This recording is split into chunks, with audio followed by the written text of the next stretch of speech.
독일 남부의 수도원. 1975년 한 한국 청년이 이곳을 찾아왔다. 그는 무언가를 찾고 있었다. So, bitteschön. Hier haben wir gleich eine Abteilung über zeitgenössische afrikanische Kunst. 아프리카와 아시아 여러 나라의 민속품들이 가득한 박물관 한켠. 그 깊숙한 곳에서 그는 시선을 멈췄다. 전설의 화첩이 그곳에 있었다. 가슴이 막 떨리기 시작해. 아니 이럴 수가 있나 도대체. 벌레 좀들이 그 비단 그림을 갖다가 막 파먹어가지고 사방에 구멍이 뚫어져가지고 낙관 같은 것도 심지어 뭐 군데군데 구멍이 뚫리고 그럴 정도로다가 그냥. 조선 최고의 화가 겸재 정선의 손끝에서 살아난 금강산 12,000봉.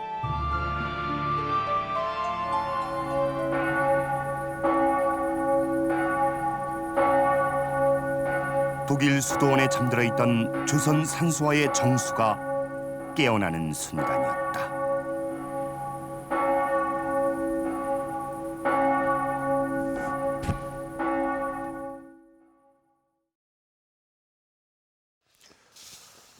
독일 수도원에서 조선 화가의 화첩이 나왔다. 참 놀라운 일이죠. 게다가 그 화가의 이름은 다름 아닌 겸재정선. 그림의 성인으로까지 불렸던 진경산수의 대가입니다. 겸재의 화첩이 어떻게 독일까지 가게 된 걸까요? 이 화첩은 80년 만에 고국으로 돌아왔는데요. 바로 얼마 전 최초로 일반에게 공개됐습니다.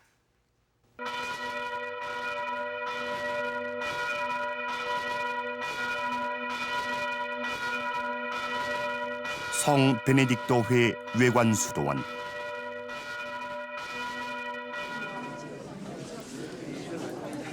한국 진출 100년을 맞아 그동안의 발자취를 공개했다. 관심은 단연 한 유물에 집중됐다. 독일의 성 베네딕토회 오틸리엔 수도원에서 돌아온 겸재정선의 화첩이다. 저 화첩은 1925년에 한국을 방문했던 노르베르트 웨버 아빠스님께서 너무나 그림이 좋아서 21점의 겸재정선의 그림을 사가지고 독일에 갔다가 독일 박물관에 전시했다가 80년 후에 한국으로 반환한 그런 귀한 그림입니다. 그동안 사진으로만 알려져 전설의 화첩이란 별명까지 얻은 이 화첩의 실물이 공개된 건 이번이 처음이다.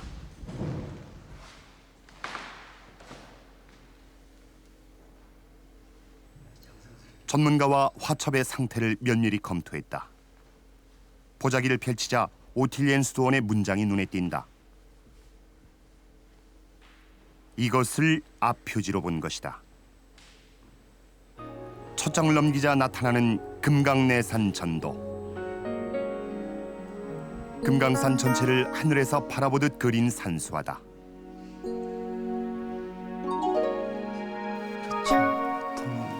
그런데 전문가는 이 그림이 화첩의 마지막 장이라고 얘기한다.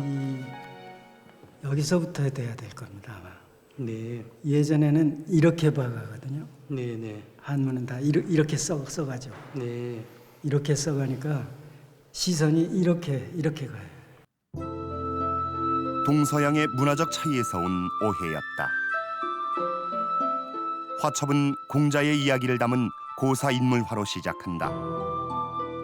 겸재는 화첩의 첫 장에 벼슬을 물리치고 은행나무 아래서 제자들에게 경전을 강의하고 음악을 즐기는 공자의 모습을 담았다. 그림엔 낙관이 찍혀 있는데 이것으로 그림이 그려진 시기를 짐작할 수 있다. 이 인장이 65세 이후에 한 80 돌아갈 때까지 계속 많이 쓰는 인장입니다. 네. 대체로 겸재 75세쯤 됐을 때 네. 1750년경에 그려졌으리라고 네. 생각이 돼요. 겸재의 자 원백을 새긴 낙관도 있다. 이는 70세 이후에 쓰기 시작한 것으로 화첩은 겸재 말년의 작품을 모은 것으로 추정된다. 수장자가 쓴 감상평도 있다. 겸재를 최고의 화가로 평가하고 있다. 북악산 아래 위치한 서울시 종로구 청운동.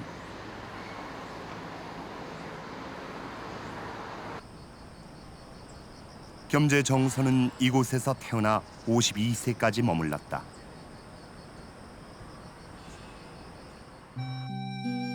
그림이 천대받던 시절 대부분의 화가는 노비나 중인이었지만 겸재는 달랐다. 그는 유학에 능통한 사대부였다.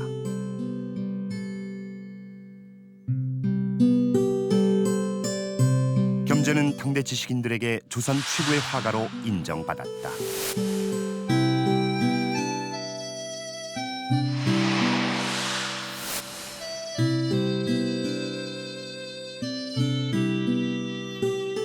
사대부의 긍지는 그의 작품에 큰 영향을 미쳤다.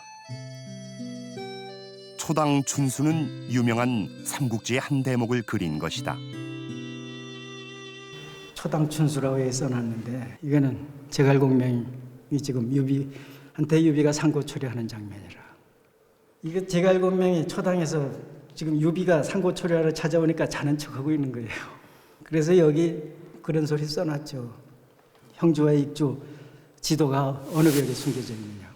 그 산골 살인문을 시끄럽게 할까 봐 따르는 사람들까지도 전부 멀리 쫓아보내고 왔다. 혼자 왔다는 얘기예요.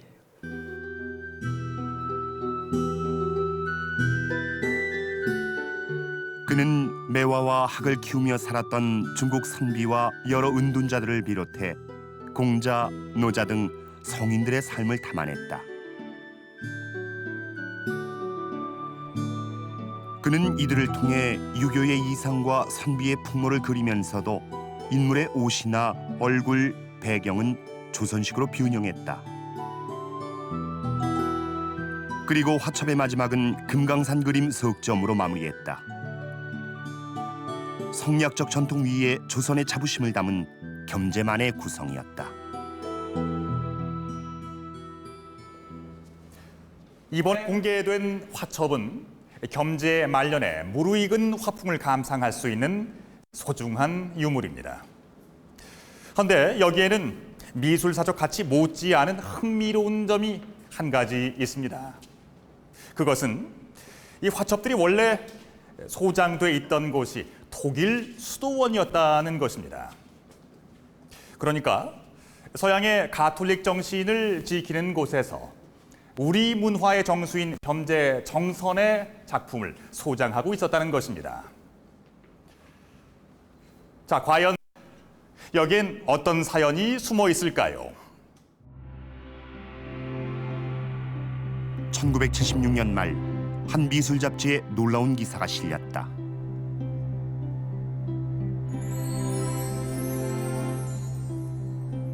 당시까지 한 번도 알려진 적 없는 겸재 정선의 그림 21점이 독일의 한 수도원에 있다는 내용이었다.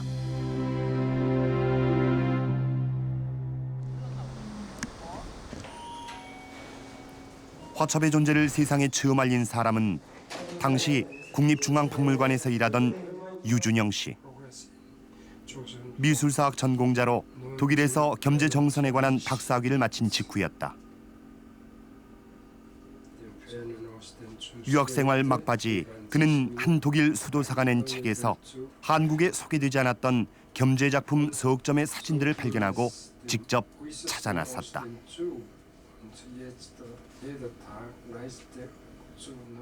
참 어려운 그 먼 길이었죠. 그걸 다 각오하고 갔기 때문에 내 그 발견의 기쁨이라고 하는 것이 뭐 내가 무슨 애국심이 있어서가 아니라 내 한 전공 분야에 대한 발견이었기 때문에 뭐 매우 기쁘고 컸죠. 그림이 있는 곳은 상트 오틸리엔 수도원. 독일 남부에 자리한 한적한 시골 마을이었다.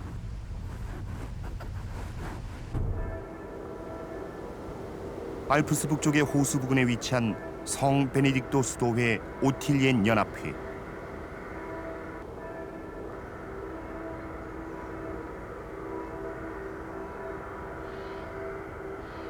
수도 생활의 아버지라 불리우는 베네딕토 성인의 수도 규칙을 따르는 가톨릭 수도원이다.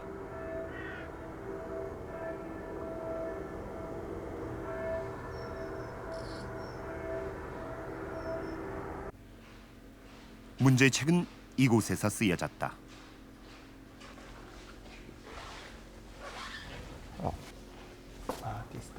Das ist das Buch in den Diamantenen Bergen, auch von Norbert Weber geschrieben. 오틸리엔 수도원 초대 원장인 노르베르트 베버 신부가 쓴 책 금강산에서. 이 책의 도입부에 한국 지도와 함께 겸재 정선의 그림 서점이 흑백 사진으로 실려 있다.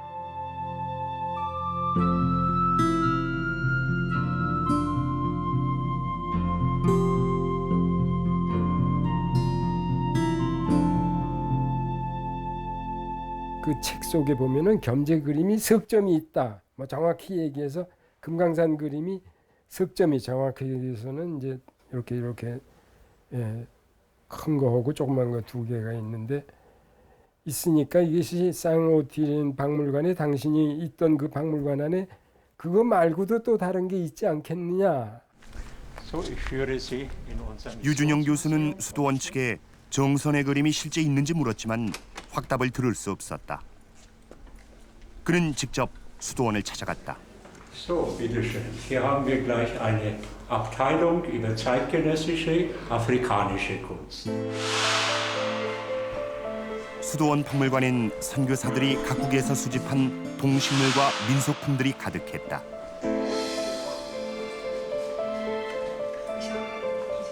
한국 유물들 사이를 헤매던 그의 눈에 낯익은 물건이 들어왔다. 책에서 본 겸재 정선의 금강내산 전도였다.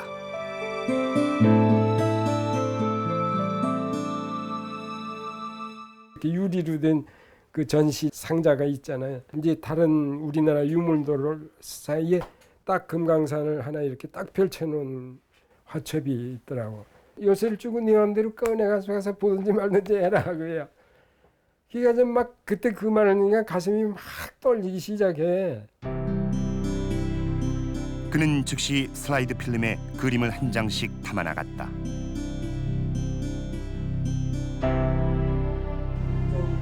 그것은 귀한 연구 자료이자 새로이 정선의 작품을 발견한 역사의 증거가 됐다.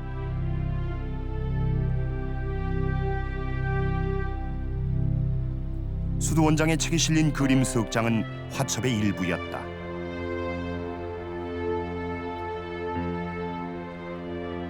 그것은 모두 하나로 연결된 화첩이었고 화첩 속 그림은 모두 21점에 달했다.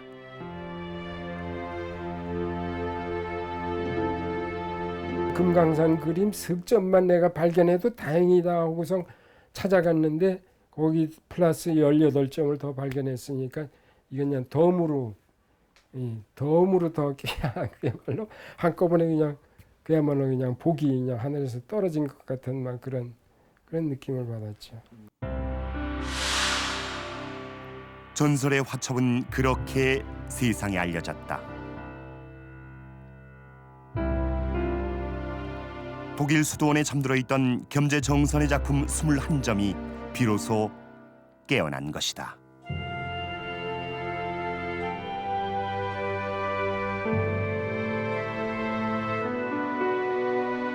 어찌 보면 이 화첩은 문화재 강탈이 극심했던 일제강점기에 독일 수도원에 있었기 때문에 오늘날 이렇게 다시 만나볼 수 있게 된 걸 텐데요.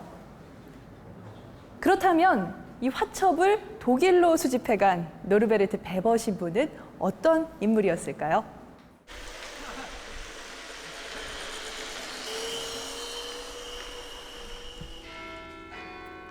오틸리엔의 수도사들이 기도 시간에 맞춰 발길을 재촉한다.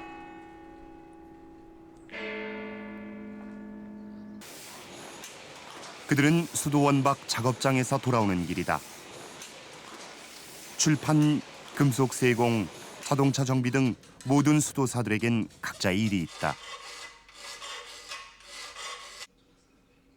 이들은 삶에 필요한 모든 것을 스스로 마련한다. 노동은 베네딕토 성인이 정한 수도 규칙의 중요한 덕목이다.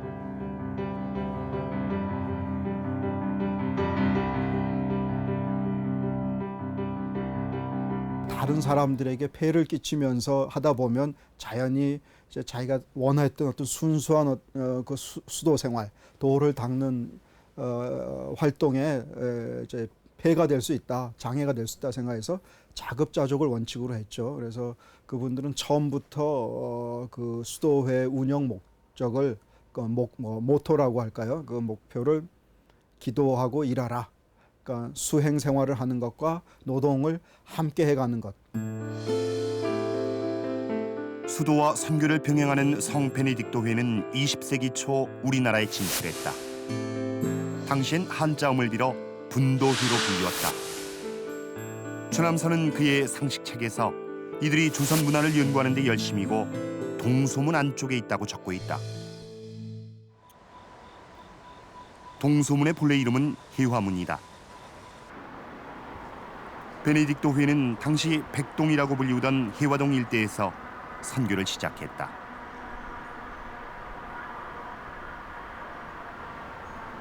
현재 가톨릭대학교 일대가 그들의 근거지였다.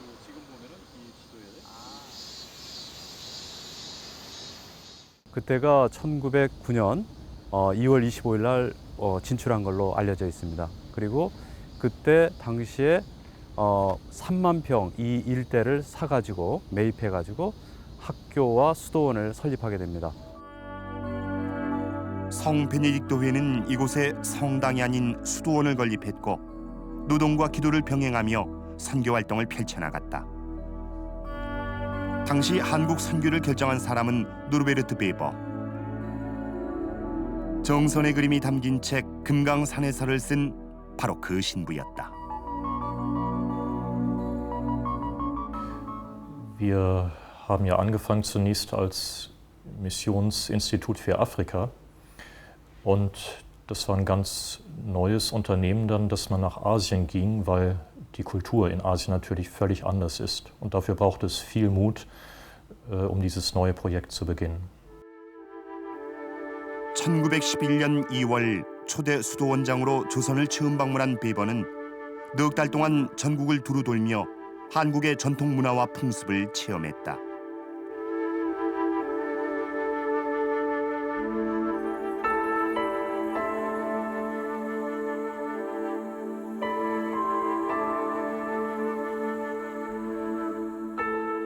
이때의 경험으로 그는 1915년 고요한 아침의 나라에서란 책을 발간한다.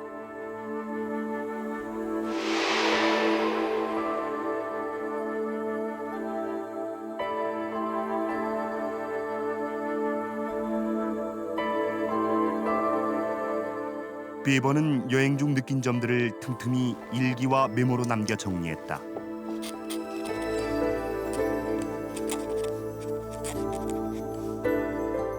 그리고 조선 사람들의 삶의 모습을 290여 장의 사진에 담았다.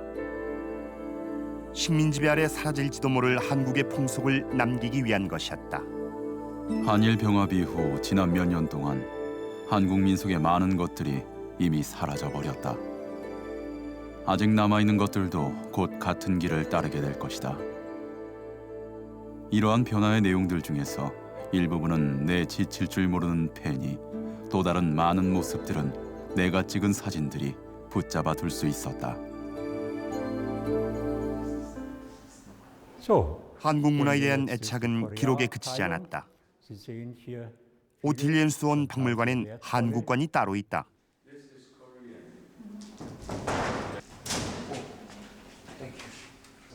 양반들의 장식품부터 평민들의 생활 도구까지 종교, 제례, 복식 등 한국의 민속품 400여 점이 전시돼 있다.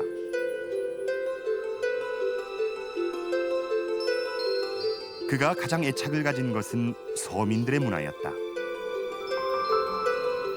Sondern es ging uns unseren Missionaren auch darum, die Lebensweise auch des einfachen Volkes zu zeigen in diesen Exponaten. Hier zum Beispiel hinter mir die Kleidung, speziell hier gerade das Hochzeitsgewand der Braut und des Bräutigams, sodass wir eben diese Kultur auch wirklich erleben können, möchte ich sagen, uns hineindenken können in die Menschen, mit denen wir es durch die Missionstätigkeit zu tun haben.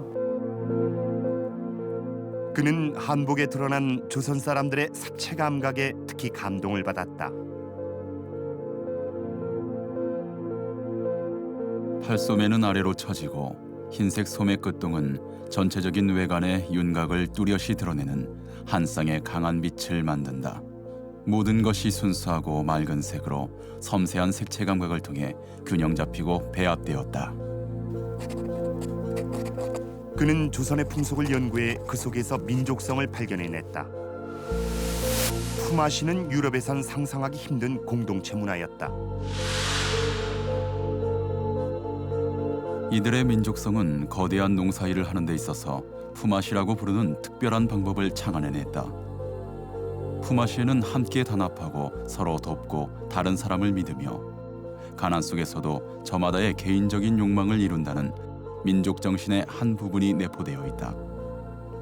한국에서 불행은 원수를 알지 못한다. Man muss auch sehen, dass im 19. Jahrhundert gerade es einen sehr starken Eurozentrismus gab, nicht?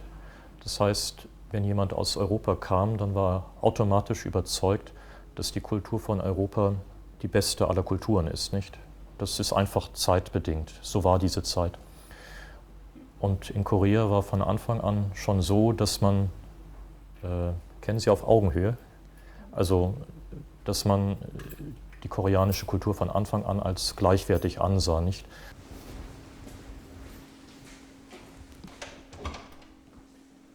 문화에 대한 관심은 사람에 대한 애착으로 이어졌다. 비버는 1925년 두 번째 조선을 방문했을 때 카메라를 준비하고 촬영 기사와 동행했다.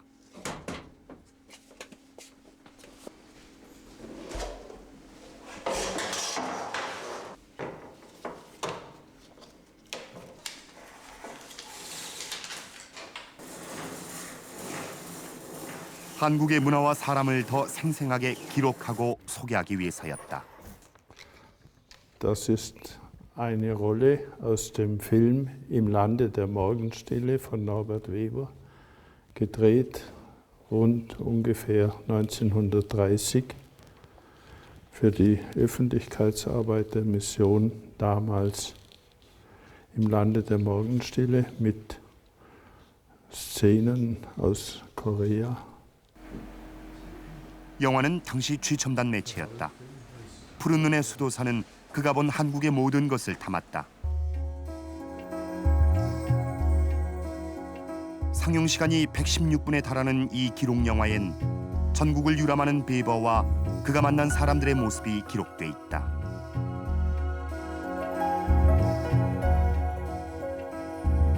그것은 식민 지배를 받고 있는 친구의 나라에 보내는 우정의 선물이었다. Damals war Korea eine japanische Kolonie und die Japaner wollten, dass die Koreaner Japanisch lernen, dass alle Kultur zerstört wird, sondern dass es Japanisch wird. Und da sagte er, ich will im letzten Augenblick noch die koreanische Kultur aufnehmen und retten und für die spätere Nachwelt erhalten. Und das hat er dem koreanischen Volk zuliebe getan. 종교인으로서 그는 특히 무속과 관혼상제 등 삶과 죽음을 관통하는 의식에 관심이 많았다. 문화사적으로 가치 있는 많은 것들을 사라지려는 마지막 순간에 생생하게 포착할 수 있었다. 이것이 얼마나 큰 가치를 지닐지는 가까운 미래에 친애하는 독자들이 판단할 몫이다. 수집된 자료들의 대부분은 더 이상 이렇게 쉽게 찾을 수 없을 것이다. 심지어 어떤 자료들은 영원히 찾아볼 수 없게 될 것이다. 그는 조선에 실질적인 도움을 주고 싶었다. 수도원 내에 목공과 철공 등 기술을 가르치는 학교를 세웠다.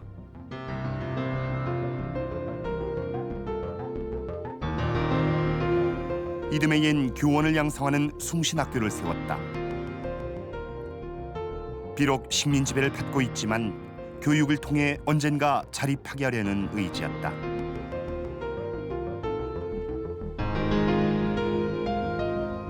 단순히 종교의 전파뿐만 아니라 이 한국 사회와 문화를 그 수준을 끌어올릴 수 있는 방법으로서 일단 가장 절실했던 이제 교원을 양성을 하는 것이었고, 그 다음에 이 기술 이제 당시에 그 유럽의 선진 기술들을 한국에 도입함으로 해서 그 중산층을 양성을 하고 그것을 통해서 간접적으로 선교를 하고자 했던 그런 취지에서. 여기서 배우고 있는 젊은이들은 무언가를 습득하기 위하여 열정과 애정을 가지고 정진하고 있다. 그렇게 함으로써 그들에게는 미래가 보장될 것이다. 이와 같은 길로 계속 정진하면 조선은 차츰 그 옛날 누렸던 문화 수준으로 다시 올라서게 될 것이다. 동방의 민족들 사이에서 단순히 한 자리를 차지하는 데 그치지 않고 의미 있는 위상을 확보하게 될 것이다.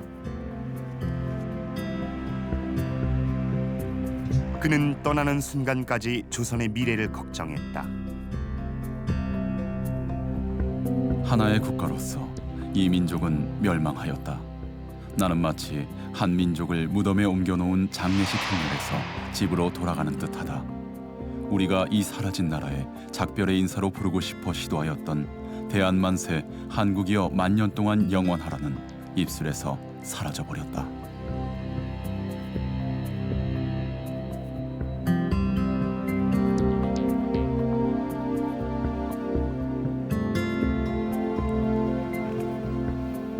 베버 신부가 제작한 이 기록 영화는 그 필름이 무려 15km에 이르는 방대한 양입니다.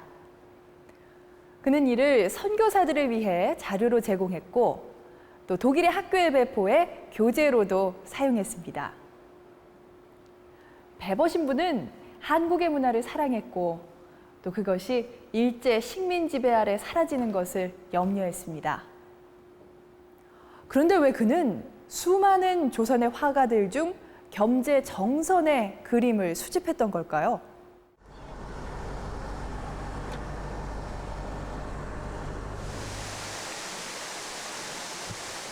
태백산맥이 동해와 만나는 지점에 위치한 경북 포항의 내연산. 12개의 폭포를 품은 절경으로 유명하다. 이곳 용추계곡 연산 폭포 아래 바위에 글자가 새겨져 있다.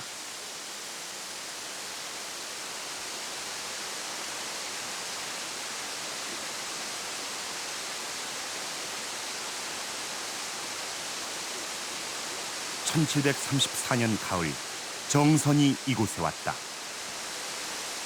겸재 정선 선생님께서 1733년에 청하 현감으로 부임해 오시면서 이곳에 와서 그림을 그렸는데요.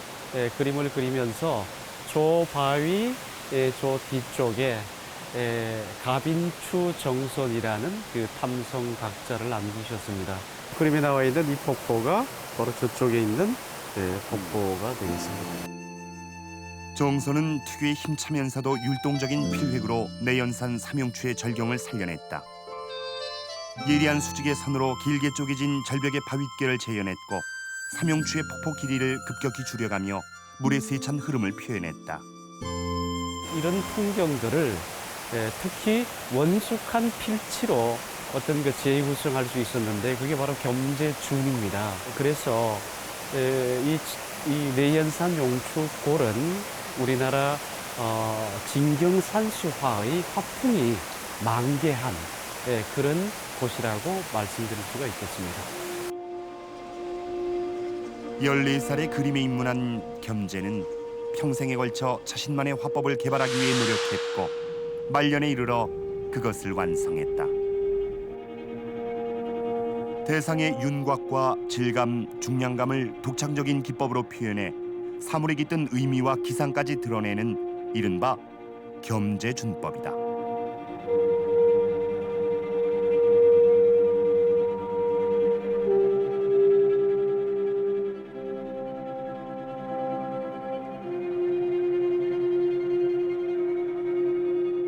그것은 중국풍의 화법에서 벗어나 우리 산하를 우리만의 기법으로 표현하는 획기적인 발상이었다. 우리 것에 대한 재해석과 민족적인 긍지 이런 것들이 같이 융합돼서 그 이전이나 그 이후에 비교할 수 없을 만큼 아주 독자적인 그런 독창적인 세계를 갖게 되죠. 그래서 누가 봐도 중국 사람이 봐도 일본 사람이 봐도 이거는 일본이나 중국과는 다른 우리 그림이다 하는 그런 얘기가 되겠습니다. 우리나라 최초의 미술 평론서인 근역 서화징에 따르면 겸재는 산수화, 그 중에서도 진경 산수화에 뛰어났다. 진경이란 무엇일까? 조선 전기에 그려진 안견의 몽유도원도, 꿈속의 무릉도원을 그린 이 그림은 중국의 화풍을 따서 그렸다. 겸재 이전 조선의 화가들은 중국의 화풍을 따라 산수화를 그리는 것이 당연한 일이었다. 네, 저쪽이 저게 그러나 주홀보이. 그는 달랐다. 이게 나골보이. 서울 인왕산. 조선 초 도성을 세울 때 풍수지리상 우백호로 삼았던 명산이다. 인왕산은 산세가 아름답고 기상이 넘쳐 오랫동안 산수화의 단골 소재가 되어왔다. 그런데 겸재정선의 그림 속에서 인왕산은 일대 변신을 한다. 흰 바위를 검게 표현해서 그 흰 바위가 가지는 강렬한 힘을 그 반사적으로 표출을 해냈단 말이죠. 그렇게 바꿔야만 그 형질감이 정확히 드러나니까 바꿨던 거예요. 이건 대단한 용기와 그 결단력이죠. 산 전체가 화강암으로 이루어져 있는 인왕산. 전통적 화법에서 흰 바위는 가는 윤곽선에 갇힌 여백으로 표현되어 왔다.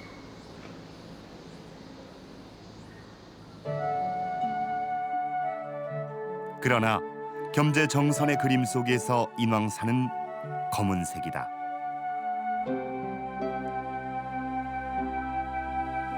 흰 바위를 검게 칠하는 유례없는 화법을 선보인 것이다.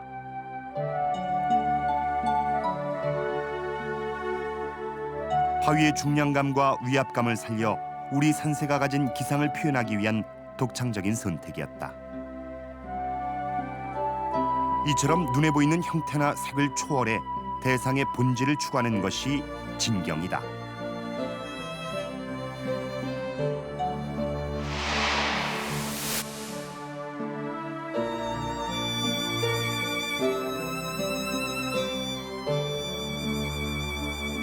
산수라든지 자연물도 다 생명이 있다고 믿었기 때문에 자연물을 표현할 때도 정신을 표현해야 된다. 이형을 넘어서는 내적 정신을 표현해야 된다라는 것을 핵심적인 조형으로 옛날부터 계승해 왔습니다. 겸재는 그런 우리 회화미학의 핵심을 가장 잘 구현한 겁니다. 겸재 진경은 어디에서 유래한 것일까? 특별전에 전시된 한 작품에서 그 사상적 배경을 볼 수 있다. 겸재가 71세 무렵에 창첩된 퇴우 이선생 진적첩. 겸재가 외할아버지 때부터 전해온 책에 그림 4폭을 덧붙여 만든 서화집이다. 서화집은 조선의 대표 성리학자 이황이 도산서당에서 주자서 저류를 짓는 그림으로 시작된다. 책엔 이 서화집의 내력을 적은 발문이 있다. 퇴우 이선생 진적첩은 퇴계 이황이 쓴 책에 우암 송시열의 발문을 덧붙여 만들어졌다. 퇴계 손자의 외손녀가 겸재의 외조모야. 그래서 겸재가 퇴계의 혈통을 타고나요. 그래서 그 주자서 절에서가 그 외선집으로 전해지다가 결국은 겸재 때까지 전해져 왔어요. 그러니까 사실 겸재의 입장으로 보면 조선 성리학의 학통이 이 속에 다 들어있는 거야.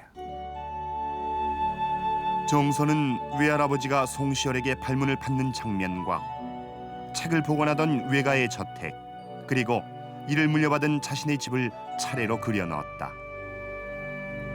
조선 성리학의 기승자로서 자부심과 긍지를 표현한 것이다.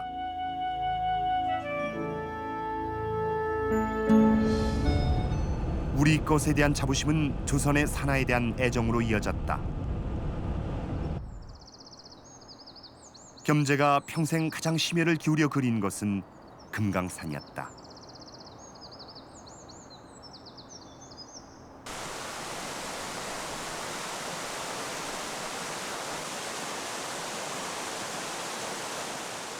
수많은 봉우리와 골짜기가 어우러져 계절 따라 다른 절경을 연출하는 금강산은 조선의 긍지와 주체성의 상징이었다.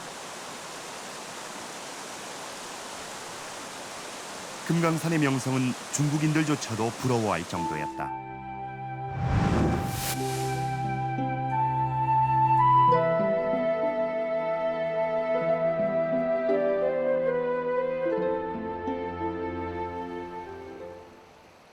겸재는 금강산의 구석구석을 그렸다. 금강산의 계곡 중에서도 절경으로 꼽히는 만폭동.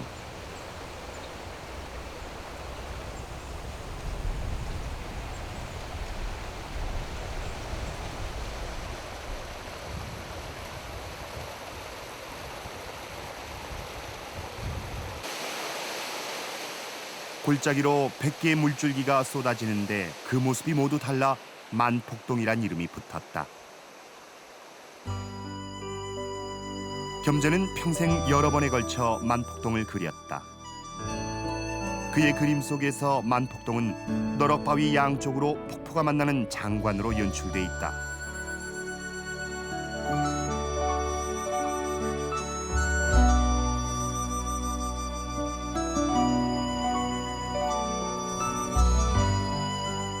겸재는 말년으로가 화풍이 무르익을수록 대상의 절제와 변형을 자유자재로 구사했다. 그는 때론 과감히 생략했고 때론 골짜기의 작은 암자까지 그려 전체와 부분의 조화를 완성했다. 실제로 금강산을 보고 겸재의 금강산 그림이 더 금강산 같아서 놀래고, 또 한편으로는 실제 금강산이 겸재 금강산 그림만 못해요. 난 이게 겸재 그림의, 겸재 진경의 핵심을 상징적으로 말해주는 것이라고 이제 느꼈습니다. 다시 말해서 대상의 본질을 그림으로 잘 보여주는 거죠.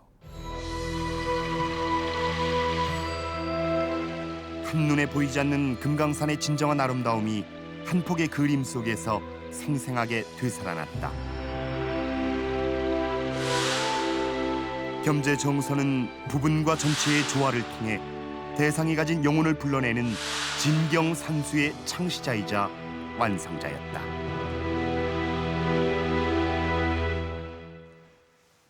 이렇듯 우리의 산천을 그린 겸재의 산수화는 단순한 그림 그 이상의 것이었습니다. 그것은 하늘 아래 우리의 것이 가장 아름답고 위대하다는 민족적 정체성과 자부심의 표현이었죠. 당시 조선은 임진왜란과 또 병자호란의 상처를 극복하고 새로운 문예부흥의 시대로 나아가고 있었습니다. 그동안 야만족으로 여겼던 여진이 청나라를 세우자 이 조선의 4대 부들의 의식엔 변화가 일기 시작했는데요. 그들은 더 이상 중국을 의식하지 않고 우리, 즉 조선을 중심으로 세상을 바라보기 시작했습니다. 이른바 진경문화입니다. 이 겸재의 진경산수화는 진경문화를 주도하는 예술이자 조선 성리학을 확립하는 하나의 문화운동이었습니다. 그런데 이영만리에서 온 푸른 눈의 수도자가 어떻게 이런 겸재 그림에 매료됐던 걸까요?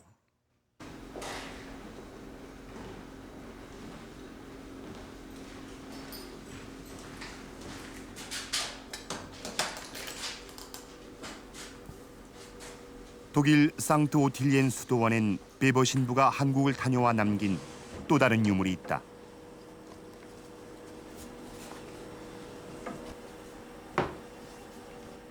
Das ist jetzt eine Zeichenmappe von Norbert Weber.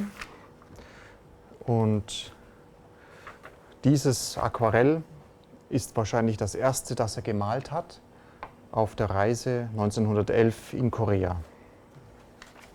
Und er hat dann verschiedene Reiseberichte und Artikel geschrieben und hierzu immer Tuschezeichnungen gemacht. Also hier zum Beispiel. Das sind meistens Momentaufnahmen, also wo er auf dem Weg war, hat sich hingesetzt und eben dann das Bild gemalt. 베버는 성직자이면서 한편으론 그림에 일가견이 있는 화가였다. 첫 방문 후 14년 만에 두 번째로 한국을 방문한 그는 금강산 여행에 나섰다.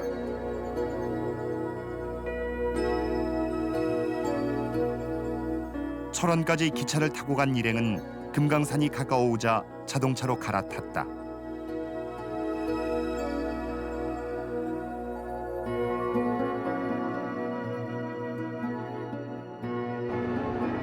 수없이 개울을 가로지르고 먼지투성이 길을 지나자 마침내 금강산이 모습을 드러냈다.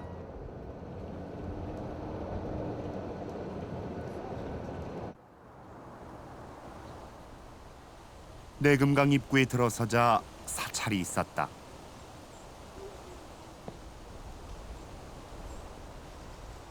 창안사.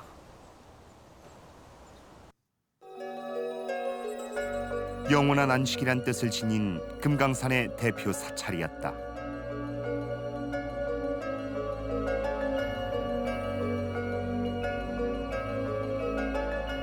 베버 신부는 창안사에서 익숙한 편안함을 느꼈다.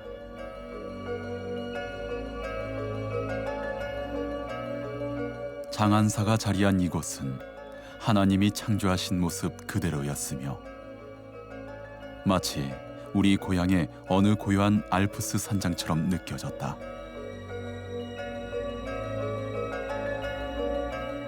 금강산에서 고향의 모습을 발견한 그는 구석구석을 여행했다. 만물상 바위벽에 새겨진 고려시대의 마애불은 경이로움 그 자체였다.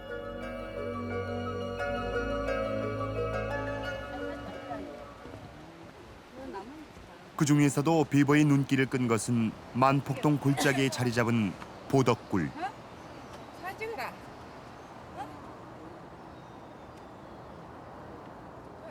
높이 20m 절벽 위에 위태롭게 자리한 수행 공간이다. 베버는 이를 직접 스케치했다.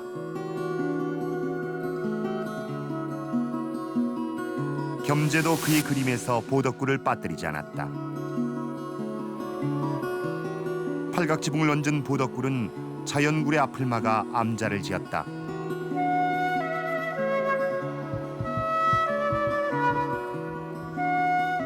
베버는 이곳에서 수행하는 비구니들의 삶을 주목했다.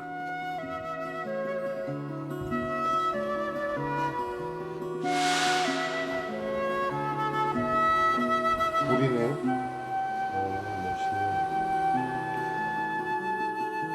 깊고 깊은 산속으로 들어와 돌을 닦는 이곳 비구니들의 생활은 단조롭기 그지없어 보였다. 그러나 그 표정들엔 평온함이 깃들어 있었다. 세속을 떠나 돌을 닦는 이 생활이 그들을 행복하게 하는 것 같았다. 그는 금강산을 수도자들의 천국이라고 생각했다. 선교사이지만 근본적으로 수도자였습니다. 그러니까 수도 닦을 수자, 이것은 불교의 그 수행 생활하고 아주 흡사해. 외적으로 더 이제 깊이 들어가면 뭐 차이점이 있지만, 그러나 인간적인 그런 이제 구도의 그런 시각에서 보면 접합점이 있어 분명히. 외금강 옥류 계곡 최상류 지점에 이르렀을 때 베버는 할 말을 잃었다. 50m 높이에서 쏟아지는 하얀 물줄기. 우리나라 3대 폭포의 하나로 꼽히는 구룡폭포다.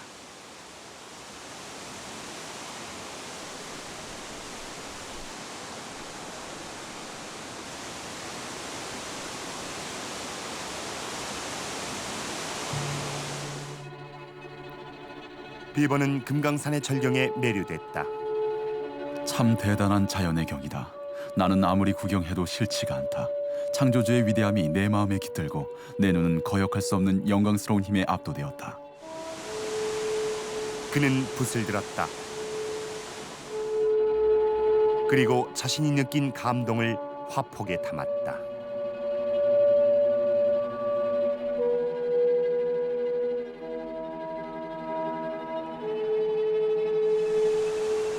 그보다 200년 전 같은 자리에서 이 폭포를 그린 또 한 명의 화가가 있었다.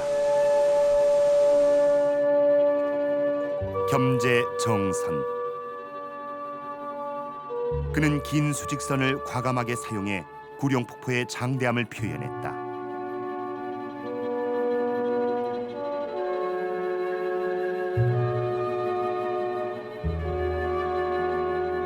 두 사람은 구룡폭포를 통해 시간과 공간을 초월해 교감했다.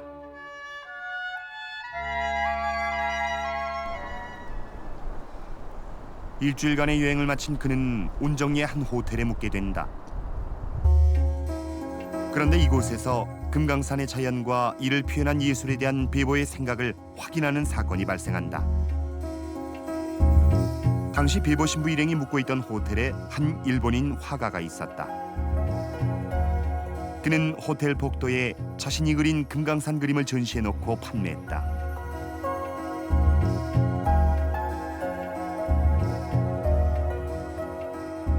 그러나 베버 신부는 이 화가의 그림이 마음에 들지 않았다. 그의 기법은 우리들 감각에는 낯선 것이었다. 그는 그림들이 사실적이길 바라지 않았다. 모든 것이 양식화되고 있었다. 대신 그는 한켠에 있던 다른 그림에 주목했다.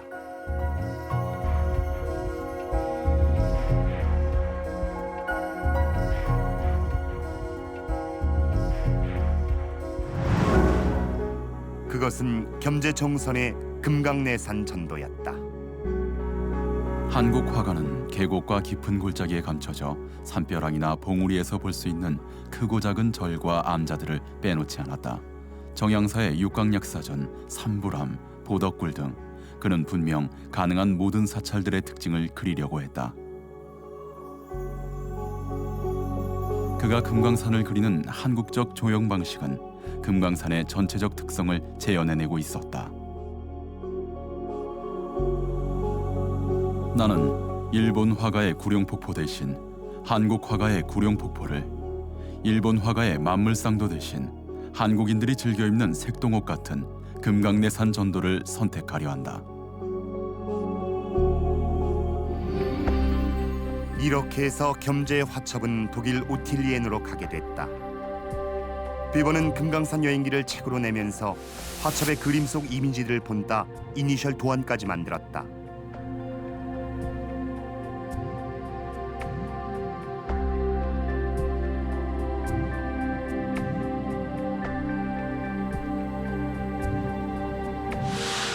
조선 최고의 아름다움을 가장 한국적으로 표현해냈던 화가와 그를 알아본 독일 신부의 교감이 만들어낸 인연의 시작이었다.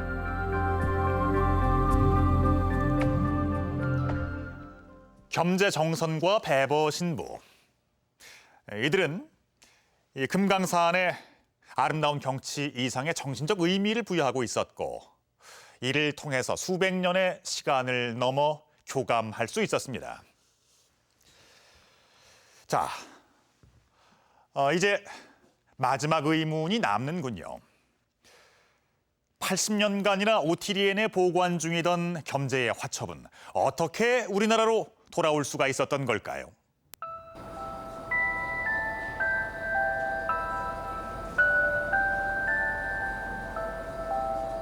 (1991년) 독일 상트 오틸리엔 수도원. 당시 이곳에서 수학 중이던 선지훈 신부는 예기치 않게 겸재 화첩을 접한다. 토요일 오후 아주 한적한 시간에 수도 원장께서 저를 당신의 방으로 초대했습니다. 그렇게 해서 겸재정선 화첩을 처음으로 보게 되는 것이죠. 화첩 1000장을 이렇게 넘기니까 겸재정선이 정말 그린 금강내산 전도가 눈에 들어왔습니다. 갑자기 머리가 턱 미는 그런 느낌을 받았습니다. 가슴이 두근두근 이렇게 뛰었습니다. 전설의 화첩을 직접 본 그는 화첩을 고국으로 돌려보내는 문제를 고민하기 시작했다. 그로부터 9년 후 기회가 찾아온다. 선지훈 신부가 뮌헨에서 공부할 때 동기생이었던 예레미야스 신부가 오틸리엔의 수도 원장이 된 것이다. 그는 조심스럽게 반환을 제의했다. Das Album stellt einen großen Wert dar und so einen wertvollen Kunstgegenstand kann ich nicht allein weggeben. Wir haben deshalb damals zunächst in unserem Seniorat darüber gesprochen, mit den Senioren einer Gruppe von 12 Mitbrüdern. 그 무렵 서구에서 겸재 화첩은 이미 유명한 존재가 돼가고 있었다. 미국 덴버 미술관의 동양미술연구원 케이 블랙.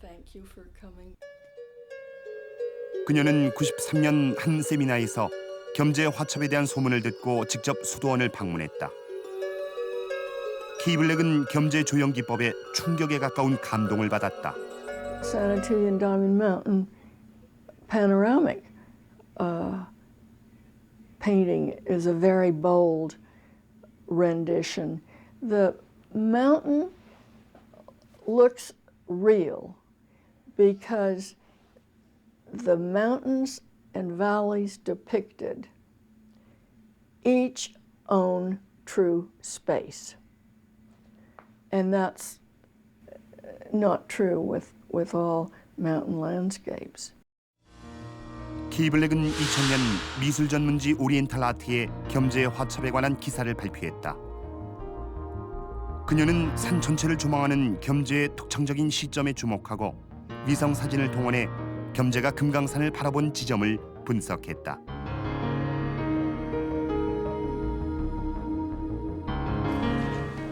이후 화첩은 고미술 수집가들의 표적이 됐다. 세계 각국의 경매 회사들이 수도원을 찾아왔다. 뉴욕의 크리스티는 우리 돈 50억 원을 제시했다. Es war jemand hier von Christie's in New York. Eine Frau hat uns zweimal besucht, wollte das Album sehen. Sie hat uns nur darum gebeten, das Buch einmal zur Verfügung zu stellen für eine Ausstellung. Aber sie hat uns auch gesagt, sie würde es auch sehr gerne auktionieren in New York. 오랫동안 각국의 문화재를 보관하는 박물관 역할을 해온 수도원. 이렇게 높은 상업적 관심에 휘말리긴 처음이었다. 수도원에선 원로회의를 소집했다. 이제 결단을 내려야 했다.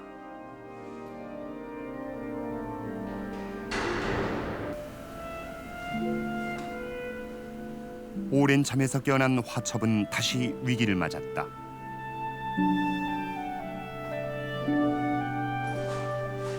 고국으로 돌아오지 못한 채 제3국으로 떠돌 수도 있는 상황이었다.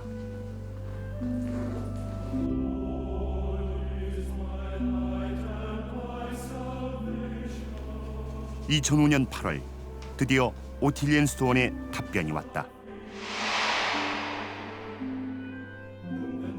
그들은 한국에 화첩을 돌려줄 것을 결정했다. Es war nicht so schwer. Wir haben ein Sprichwort, Gott liebt einen frohen Geber. Etwas, was man gibt, soll man gern geben. Als wir einmal erkannt hatten, dass dieses Album in Korea noch viel intensiver geliebt und geschätzt wird als bei uns, war es keine schwere Entscheidung mehr. 그로부터 2달 후 오틸리엔 수도원은 겸재 정선의 화첩을 영구 임대 형식으로 외관 수도원에 돌려주었다. 만장일치 결정이었다.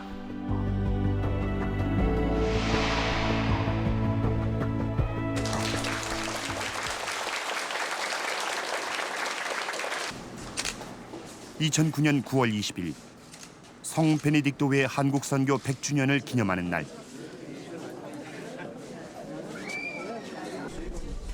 겸재의 화첩은 일반에 처음 공개됐다. 전설로만 알려져 왔던 화첩의 실체가 드러난 것이다.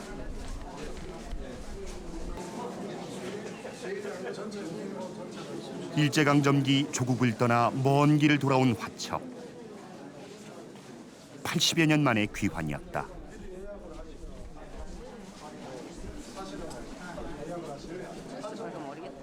잘못하면 손상되고 없어질 수 있는 그 귀한 것을 가서 고이 보관하다가 100년 후에 다시 돌아왔다는 점에서 우리가 이제 동서양에서 정말 문화를 볼 줄 알고 또 사랑할 줄 아는 사람 사이에서 일어났던 그런 우리 귀한 어떤 교환이라고 말 수 있겠습니다. Aber sie zeigen uns, dass Korea bereist hat, dass wir eine alte Geschichte des Engagements, der Beziehung mit Korea haben und dass von Anfang an diese Hochachtung der koreanischen Kultur bei uns vorhanden war, das genügt uns. Ich bin froh, dass das Album heute wieder dort ist, wo es noch viel tiefer verstanden werden kann. 긴 외출을 마치고 돌아온 겸재정선의 화첩은 조국의 품에 안착했다.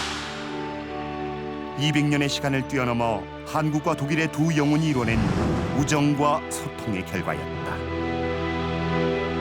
베네딕토 수도원은 그동안 각 나라의 소중한 문화재를 보관하는 박물관의 역할을 해왔습니다. 그런데 수도원에서 보관 중이던 문화재를 본국으로 돌려준 경우는 이번이 처음이었습니다. 독일에서 80년 만에 귀환한 겸재정선의 화첩은 한 예술가의 작품을 넘어서서 민족적 자긍심이 세계와 교감할 때 생기는 힘을 보여준 역사의 본보기가 될 것입니다.